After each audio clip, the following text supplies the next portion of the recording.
बऱ्याचदा आपण पाहतोय की महाराष्ट्रातून म्हणा किंवा मुंबई हे आंबेडकरी चळवळीचं केंद्र आहे. या केंद्रातून अनेक नेते बाहेर आले. आंबेडकरी चळवळ आतापर्यंत संपली असं काही लोक म्हणतात, असा आरोप करतायत. पण त्याच्यासाठी ऐक्य होणं गरजेचं आहे. पण त्या ऐक्यामध्ये तुम्ही सहभागी होत नाही. तुम्ही नेहमी त्यामध्ये सहभाग घेत नाही, पुढाकार होत नाही. अनेकदा तुम्हाला आंबेडकरी चळवळीतल्या नेत्यांनी म्हटलं होतं की आपण ऐक्य करूया, एकत्र येऊया आणि या सत्ताकारण, समाजकारण, राजकारणाला एक पर्याय उभा राहू शकतो. मात्र तुम्ही त्याकडे जात नाही. यामागचं कारण काय आणि ऐक्य होईल काय? तुमचं मत काय याबद्दल? माझं म्हणणं असं, कोण इंडिपेंडेंट राहिलं हे पहिल्यांदा मला सांगा. आजही आणि त्याच्या अगोदरही. पण यासाठीच ना की आपण एकत्र येत नाहीये. प्रश्न असे, एकत्र येणं हे पहिल्यांदा मी माझ्या पायावरती उभा राहिलो पाहिजे. मी जर कुबडे असेल तर माझ्या कुबड्या काढून घेतल्या तर मी पडलो. त्याच्यापैकी कवाडे असेल, गवई असतील किंवा रामदास असेल, हे कधीही स्वतःच्या पायावरती उभे राहिलेले नाहीत. यांना उभं करण्यात आलेलं आहे. आणि उभं करणारे यांचं जे धनी आहेत हे फार वेगळे आहेत. म्हणजे उदाहरण द्यायचं झालं तर 90 साली जी उपोषणाला बसलेली जी 7 जणं आहेत, या 7 जणांचा बॅकग्राऊंड जर बघितला तर एकही 10वी पास नाही. पहिला. दुसरा, ते कुठल्या चळवळीत होते का तर अजिबात नाही. त्यांचा इतिहास जर आपण असताना शोधला तर ते कोणाने कोणाचे तरी बॉडीगार्ड्स होते. मी नावं घेत नाही त्याच्यामध्ये. 90 सालापासून असणारं हा ऐक्याचं नाटक मोठ्या प्रमाणात सुरुवात झालं असं मी त्या ठिकाणी मानतोय. 90मध्ये माझ्या अंदाज सगळ्यात मोठं देशातल्या राजकारणातला बदल व्हायला सुरुवात झाला असं मी म्हणतो की बोफोर्सच्या निमित्ताने व्ही पी सिंगांचं जे काही लिडरशिप उभी राहिली आणि त्याच्यामध्ये जे काही आम्ही सहभागी झालो होतो त्याच्यामध्ये पूर्णपणे एक ऑल्टरनेटिव्ह उभा राहिला होता त्याच्यामध्ये. आणि हा ऑल्टरनेटिव्ह माझ्या अंदाजानं डेंजरस BJPलाही होता त्या काळी आणि काँग्रेसलाही होता. तेव्हा ह्या फोर्समधली हवा काढायची असेल पूर्णपणे तर मला जेरबंद केलं पाहिजे हे त्याच्यातला भाग होता. म्हणजे आमचा जो काही ग्रुप होता त्या ग्रुपला जेरबंद केलं पाहिजे हा त्याच्यातला भाग होता. आणि म्हणून ही सगळी रस्त्यावरची टाळकी चेंबूरला उपोषणाला बसवली. मीडियाचा पूर्णपणे वापर करून एक हिप्नोटाईज करण्याचा असणारं हे झाली. आणि हिप्नोटाईज झाल्यानंतर जे काय ऐक्य झालं त्या ऐक्यातला कॉमन निर्णय असा होता की आपण ह्या बदलाच्या प्रोसेसबरोबर राहावं. कॉमन निर्णय झाला. या कॉमन निर्णयाला छ देणारा पहिला होता रामदास आठवले. शरद पवारांनी त्यांना सरळ सांगितलं होतं की हे जर केलं नाही तर तुमचं मंत्रिपद गेलं म्हणून समजा. आणि म्हणून रामदास आठवले पहिल्यांदा त्याच्यातून बाहेर पडले. रामदास आठवले बाहेर पडल्यानंतर गवई साहेब आमचे जे आहेत सेंट जॉर्ज हॉस्पिटलमध्ये 2.5 महिने आजारी झाले. मी आणि कवाडे आम्ही दोघेच फक्त एकत्र राहिलो.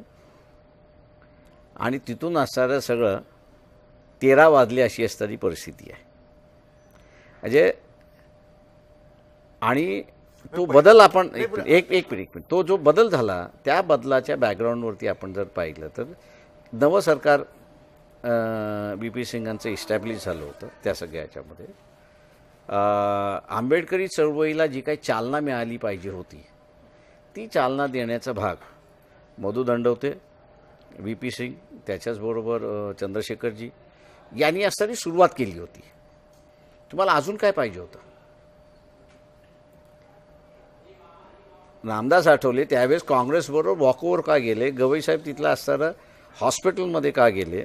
कवाड्यांना कवाडे फक्त राहिले. म्हणजे that was the only leadership left. आता मी तर रामदास आठवलेंनी ऐक्य फोडलं ते तर त्याचं नेहमीच आहे. आता सुद्धा ऐक्याचं आता सुद्धा आहे का BJPने लात मारली आहे म्हणून आहे. तुम्हाला भेटायला आले होते ते ऐक्य ऐक्याचा इश्यू सोडून द्या ना. का BJPकडे मंत्रिपद मागायला गेले होते ना. नरेंद्र मोदींनी सांगितलं तुम्हाला खासदारकी दिली तीच फार उपकार आहेत. आता तिथे स्थान राहिलेलं नाही म्हणून आता असं ऐक्याचं पुन्हा नाटक सुरुवात झालेलं आहे. स्वतःचं TRP वाढवण्यासाठी रामदास आठवले ऐक्याचं नाटक करतात.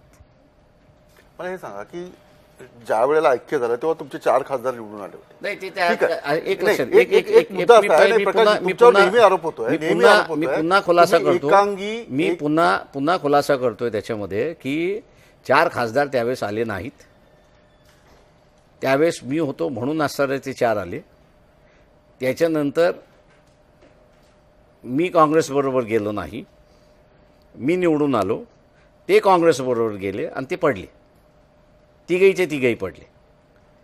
प्रश्न असा आहे त्याच्यामध्ये की त्या काळचा काँग्रेसची मतं ट्रान्सफर होत नव्हती, परंतु विरोधाभास जो व्हायचा तो तिथे थांबलेला होता आणि आमच्याबरोबरचा असणारा जो काही OBC सेक्शन होता तो OBC सेक्शनची मतं त्या ठिकाणी ट्रान्सफर व्हायची.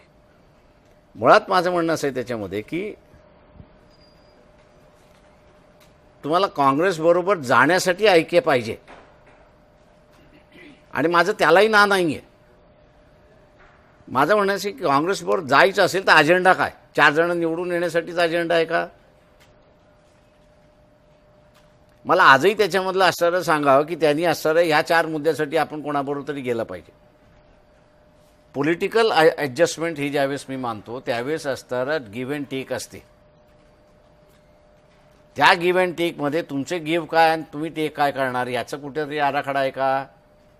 किंवा मग तुम्ही माझं म्हणणं असं आहे की त्यांनी जे काही प्रश्न असा आहे की माझं- तुम्ही सिनियर ऐकून असताना घ्या. नाही, तुम्ही ज्येष्ठ आहात, तुम्ही मी पुढाकार ज्येष्ठ नाही, घेऊन मी तुम्ही सगळ्यात करायला पाहिजे. ज्युनियर आहे. नाही तुम्ही I am the तुमची- junior. नाही, तुमची भारी बहुजन महासंघ जी मी सगळ्यात ज्युनियर आहे. मला नाही, सगळे सिनियर आहे. नाही मला हे सांगा की तुमची संघटना मोठी असं तुम्ही वारंवार तुमची संघटना तुमच्याकडे लोक आहे, तुमचं नाव आंबेडकर आहे म्हणून लोक तुम्हाला मानतात. याच मुद्द्यावर तुम्ही नेहमी चळवळीचं नुकसान कसं होईल अशा प्रकारची भूमिका घेतात असं त्यांचा आरोप आहे. राहू द्या ना. माझं म्हणणं असं त्यांनी एक इश्यू सांगावा. त्यांच्या गेल्या 35 वर्षाचे आयुष्य म्हणजे रामदास आठवलेंचं 40 वर्षाचं आयुष्य आहे, रासू गवई यांचं असणारं 55 वर्षाचं आयुष्य आहे. त्यांनी एक इश्यू असं सांगावा की आमच्या 50-55 वर्षाच्या कालावधीमध्ये आमची आमदारकी आणि खासदारकी सोडून आम्ही असणारा हा आमचा कॉमन इश्यू होता तो सोडवला आहे, मी राजकारणातला संन्यास घेईन. म्हणजे आमदारकी भाया, मंत्रीपद आमचा खासदारकी हे आमदार- फक्त वैयक्तिक कामासाठी वापरतात ते? हे सगळे नाही, हे सगळं वैयक्तिक कामासाठी वापरतात ते? पूर्ण चळवळ त्यांनी व्यक्तिगत कामासाठी वापरलेली आहे. एक उदाहरण म्हणून देतो की 90च्या अगोदर एखादा SCचा कार्यकर्ता, ट्रायबलचा कार्यकर्ता याच्या घरामध्ये तो आकस्मिक मृत्यू झाला असं धरून चाला तर समाज कल्याण खात्याकडे ते रिक्रुटमेंट असायचं. त्याच्या कुठल्या घरामध्ये कोणाचा तरी मृत्यू झाला आहे, त्याच्या घरातला एखादा कुटुंब या समाज कल्याण खात्याच्या एम्प्लॉयमेंट एक्सचेंज मार्फत आम्ही त्याला सरळ लावून देत होतो. ही सिस्टम बदलली कधी? 92मध्ये. 92मध्ये समाज कल्याण खात्याचा मंत्री कोण होतं? रामदास आठवले मंत्रीपद होते. का बदलली? शरद पवारांना विचारलं, त्याला कळलं नाही, त्यांनी मी सही करून घेतली. तुमचे दरवाजे आम्हाला बंद करायचे होते म्हणून मी सही करून बदलून घेतली. म्हणजे आपण कुठल्या फाईलवरती सही करतोय याची सुद्धा जाणीव नसेल तर मग ते ऐक्य कशासाठी? म्हणजे आज मी असणारा म्हणतो माझा हँडिकॅप झालो मी की माझ्याबरोबरचे असणारे सहकारी समजा आकस्मिक मृत्यू झाला तर आज मी त्यांना मदत करू शकत नाही. पूर्वी या समाज कल्याण खात्यामार्फत सेक्रेटरीला सांगून मंत्र्यांना सांगून मी असणारं ती मदत करू शकत होतो. तुमचं नेतृत्वच जर विकल्प नसेल म्हणजे आणि नुसतं त्याच्यामधला असणारा वापर होणार असेल तर कशासाठी ऐक्य? यांच्या नेतृत्वामुळे हे मंत्री खासदार झाल्यामुळे चळवळीचं नुकसान झालं असं वाटतं तुम्हाला? झालं ना. मी आज म्हणून म्हणतोय ना की मी सत्तेमध्ये नव्हतोच, माझी इच्छा नाही आहे सत्तेमध्ये जाण्यामध्ये, पण मला एवढं माहिती आहे की जे इश्यू मी हातात घेईन ते इश्यू सोडवल्याशिवाय राहणार नाही, सत्ता असो किंवा नसो. आणि म्हणून मी तुम्हाला असं म्हटलं की गेल्या अनेक वर्षापासून म्हणजे इथला असणारा नामांतराचा लढा हा 10 वर्षांनंतर आम्ही सुरुवात केला आणि शहरात OBCनं घेऊन सुरुवात केला की म्हटलं हा इलेक्शनचा इश्यू आम्ही असणारा करतो. लक्षात ज्यावेळेस आलं शरद पवारांच्या की इथला असणारा बाबा एक पॉलिटिक्स ऑफ आयसोलेशन सुद्धा इथलं असणारं होऊ शकतं या बॅकग्राऊंडवरती त्यांनी बसून सगळ्यांना घेऊन नामांतर आता केलं. शरद पवारांचं नाव घेत आहेत. शरद पवार आणि त्यांचा जो पक्ष आहे तो पुरोगामी म्हणून स्वतःला समजतो. शरद पवारांनी नुकसान केलं? मी असं म्हणेन की I would prefer Vasantdada than Sharad Pawar. Vasantdada अत्यंत कर्मठ मराठा होते, परंतु एखादी गोष्ट त्यांना पटली आणि एखादी गोष्ट त्यांना असं वाटलं की सामाजिक दृष्टिकोनातून ही झाली पाहिजे, ते करत होते. शरद पवार माझ्या दृष्टीने असणारा पुरोगाम्यांचा मुखवटा असं मी त्या ठिकाणी मानतो.